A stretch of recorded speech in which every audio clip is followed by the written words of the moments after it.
Bismillahirrahmanirrahim. Assalamualaikum warahmatullahi wabarakatuh.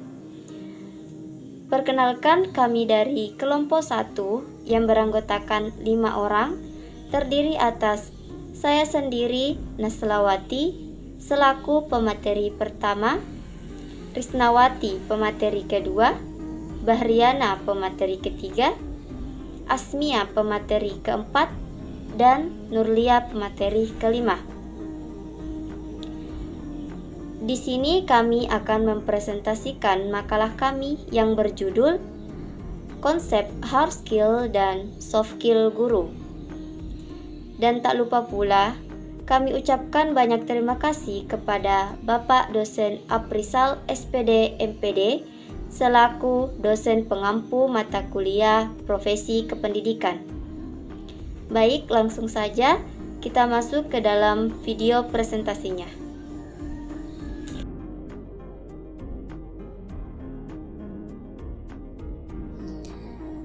Pengertian hard skill.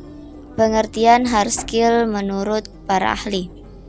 Yang pertama, Iskandar dan kawan-kawan pada tahun 2014. Hard skill merupakan kemampuan penguasaan ilmu pengetahuan teknologi dan keterampilan teknik yang berhubungan dengan bidang ilmunya. Menurut Kadek 2014, skill merupakan penguasaan ilmu pengetahuan teknologi dan keterampilan teknis yang berhubungan dengan bidang ilmunya. Hard skill merupakan keterampilan teknis yang melekat atau dibutuhkan untuk profesi tertentu. Yang ketiga adalah menurut Islami tahun 2014. Hard skill atau hard competency merupakan kompetensi yang didefinisikan sebagai gambaran tentang apa saja yang harus diketahui dan dilakukan agar dapat melaksanakan pekerjaannya dengan baik. Pengertian soft skill. Yang pertama menurut Elvinri dan kawan-kawan tahun 2011. Soft skills merupakan keterampilan dan kecakapan hidup baik untuk sendiri, kelompok, atau bermasyarakat serta dengan sang pencipta. Yang kedua, menurut Ramayulis tahun 2015, mendefinisikan soft skill sebagai bentuk keterampilan mengatur diri sendiri yang dapat mengembangkan unjuk kerja secara maksimal, sehingga menunjukkan kualitas diri yang bersifat ke dalam dan keluar. Yang ketiga adalah menurut pendapat lain, soft skills juga didefinisikan sebagai kemampuan yang dimiliki seseorang yang tidak bersifat kognitif tetapi lebih bersifat afektif yang memudahkan seseorang untuk mengerti kondisi psikologis diri sendiri, mengatur ucapan, pikiran, dan sikap serta perbuatan yang sesuai dengan norma masyarakat, berkomunikasi, dan berinteraksi dengan lingkungannya.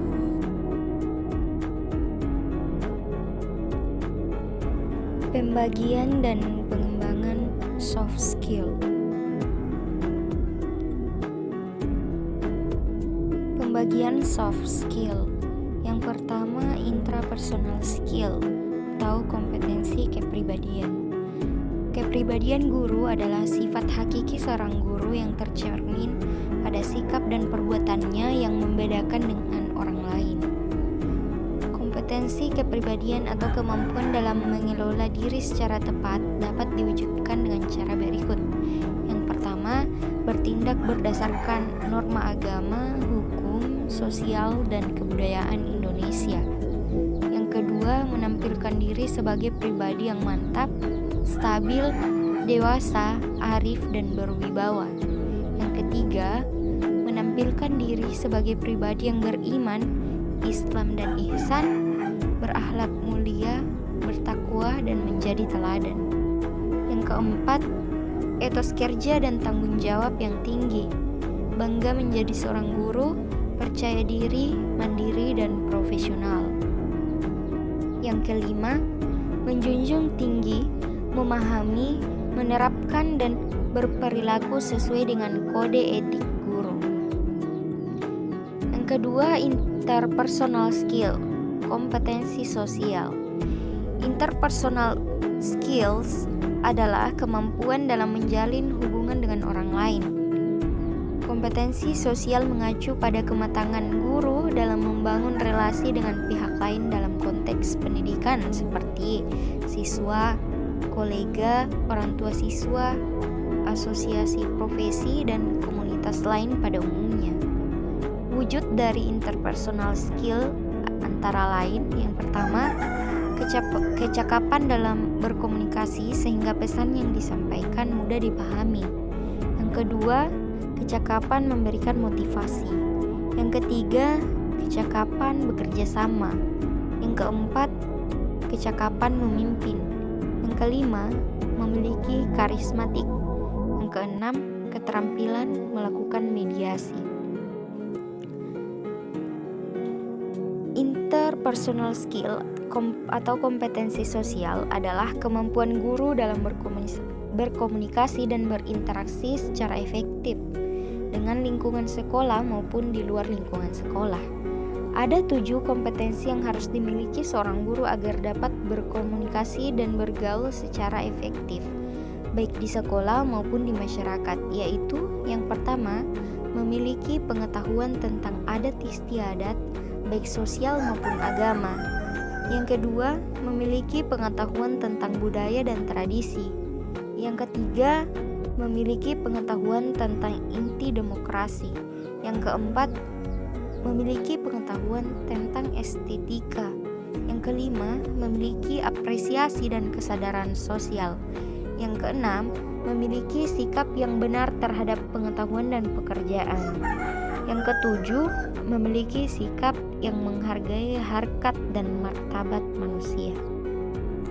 Selanjutnya, hal-hal yang perlu diperhatikan oleh guru berkaitan dengan kompetensi sosial dalam berkomunikasi dengan orang lain. Yang pertama, bekerja sama dengan teman sejawat. Guru harus berinteraksi dengan teman sejawat. Guru harus bekerja sama dan saling menukar pengalaman. Yang kedua, bekerja sama dengan kepala sekolah. Kepala sekolah merupakan unsur pembina guru yang paling strategis dalam jabatan tugas lingkungan pendidikan formal. Guru harus mampu menciptakan sistem kerja yang harmonis, menempatkan satu tim yang mampu mendorong guru bekerja lebih efektif.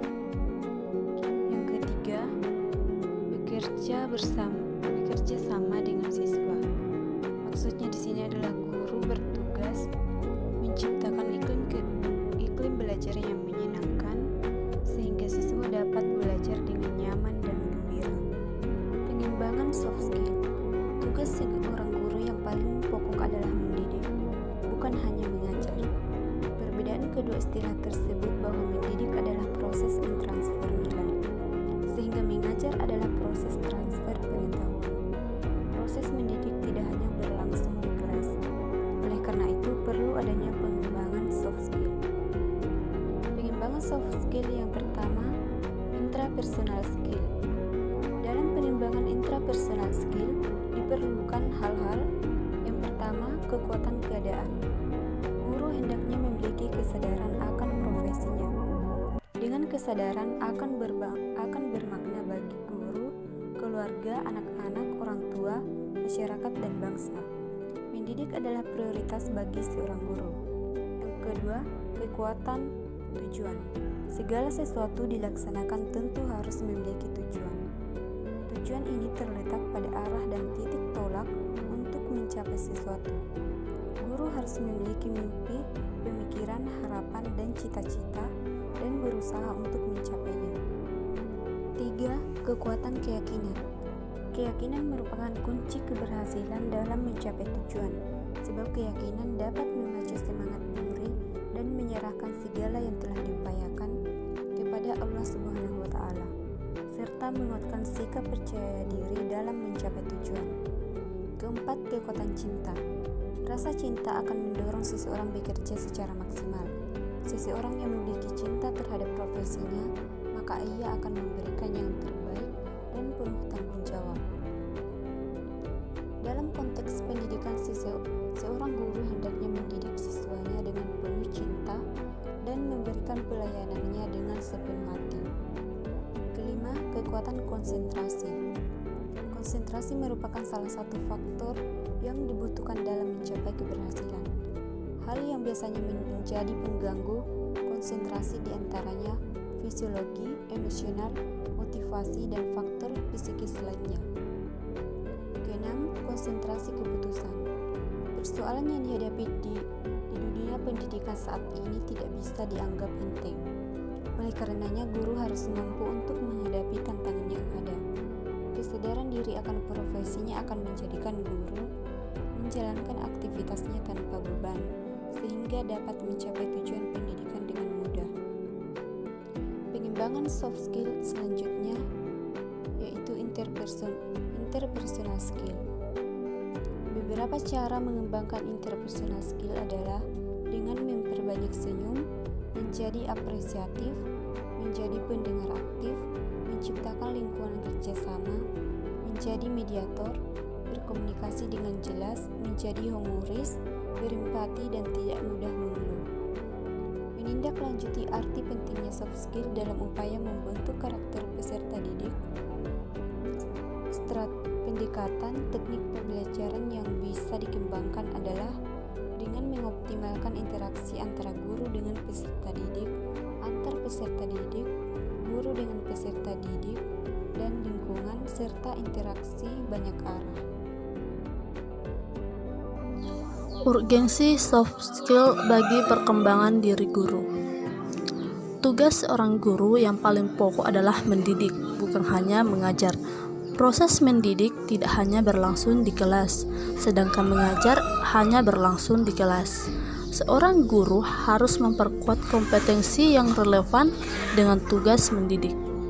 Menurut Neff dan Catherine pada tahun 1999 dalam Mufti 2016 menyatakan sepakat bahwa yang paling menentukan kesuksesan bukanlah keterampilan teknis, melainkan kualitas diri yang termasuk dalam keterampilan lunak atau soft skill atau keterampilan berhubungan dengan orang lain atau people skill. Karakter yang harus dimiliki oleh orang yang berhasil mencapai puncak kesuksesan yaitu beriman kepada Allah Subhanahu wa Ta'ala, mau bekerja keras, kepercayaan diri tinggi, mempunyai visi ke depan, memiliki kepercayaan matang, bisa bekerja dalam tim, mampu berpikir analitis, mampu bekerja dalam tekanan, mudah beradaptasi, cakap dalam berkomunikasi, dan mampu mengorganisir pekerjaan. Arti penting soft skill bagi guru berkaitan dengan kecerdasan emosi. Dalam kecerdasan emosi atau emotional intelligence untuk mempunyai kecerdasan emosional. Secara garis besar ada 5 tahap, yaitu kesadaran diri atau self-awareness, pengaturan diri, social skill. 3 yang pertama yakni kesadaran diri, pengaturan diri, dan motivasi lebih terkait dengan kecerdasan interpersonal. Sementara itu 2 terakhir yakni empati dan keterampilan sosial lebih terkait dengan kecerdasan interpersonal. Terdapat 7 habits of highly effective pupil, yaitu perlunya melakukan 7 langkah pembiasaan untuk menjadi manusia yang unggul, yaitu proaktif, menentukan tujuan akhir, memulai dari yang utama, berpikir menang, berusaha untuk memahami terlebih dahulu ketimbang minta dipahami, melakukan sinergi, dan mengasah diri secara terus-menerus. Kebiasaan bersikap proaktif mempunyai makna kemampuan seseorang dalam mengontrol lingkungan, bukan lingkungan yang mengontrol dirinya. Kebiasaan bersikap proaktif mempunyai makna kemampuan seseorang dalam mengontrol lingkungan, bukan lingkungan yang mengontrol dirinya. Yang pertama, kebiasaan manajemen personal. Kedua, kebiasaan lebih bersifat mental. Ketiga, kebiasaan bersifat tindakan fisik. Keempat, kebiasaan kepemimpinan interpersonal. Kelima, kebiasaan membangun komunikasi. Keenam, kebiasaan yang terkait dengan kebiasaan membangun sinergi dengan pihak lain. Dan yang terakhir, pembaharuan diri sendiri. Secara umum, terdapat dua kesadaran dalam diri, yaitu kesadaran internal dan kesadaran eksternal. Jika menjadi guru merupakan panggilan hati, maka profesi ini harus dijalani dengan jujur, ikhlas, penuh komitmen, dedikasi, semangat, penuh percaya diri, penuh keyakinan, punya mimpi dan tujuan, serta fokus. Bagi calon guru, soft skill bisa dilambangkan oleh hal-hal berikut, yaitu jujur, kerjasama, komunikasi, ulet atau tekun, pekerja keras, kompetisi, disiplin dan percaya diri, serta menghargai pendapat orang lain. Ada 18 butir nilai-nilai pendidikan karakter yang religius, jujur, toleransi, cinta tanah air, menghargai prestasi, bersahabat atau komunikatif, cinta damai, gemar membaca, peduli lingkungan, peduli sosial, dan tanggung jawab. Jika 18 pendidikan karakter tersebut bisa ditanamkan pada calon guru, maka akan menghasilkan calon guru yang mempunyai soft skill yang kuat dan berkualitas baik secara intrapersonal maupun interpersonal.